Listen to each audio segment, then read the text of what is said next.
परवा मी एक इडियम शिकवली, to keep your shirt on. आजही आपण शर्टशी संबंधित दुसरी एक इडियम शिकतोय.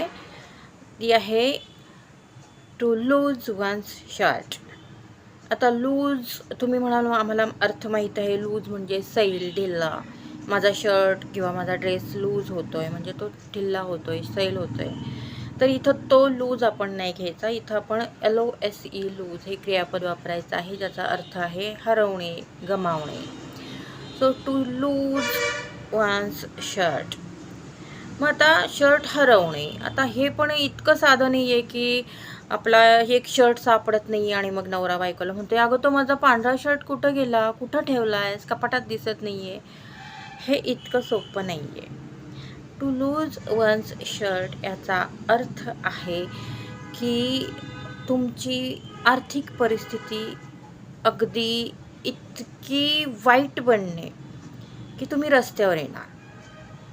म्हणजे फायनान्शियली तुमचे इतके वीक होता की तुम्ही, आणि असं होतं की तुम्ही काहीतरी चुकीचे आर्थिक निर्णय घेतले, आर्थिक फटका बसला की तुम्हाला हे परिणाम भोगावे लागतात.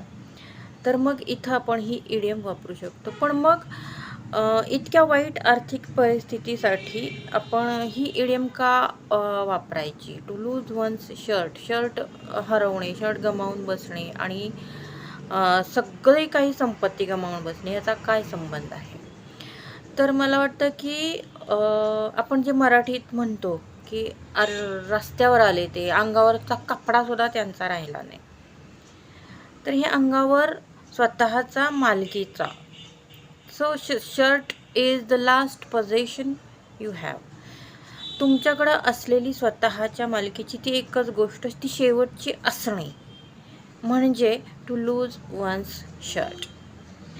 आणि वाक्यात उपयोग होईल की he invested in the startup and lost his shirt. त्याने एका नवीन उद्योग व्यवसायात गुंतवणूक केली आणि सर्व काही गमावून बसला. I hope you like this information. If yes, please don't forget to give thumbs up. Bye.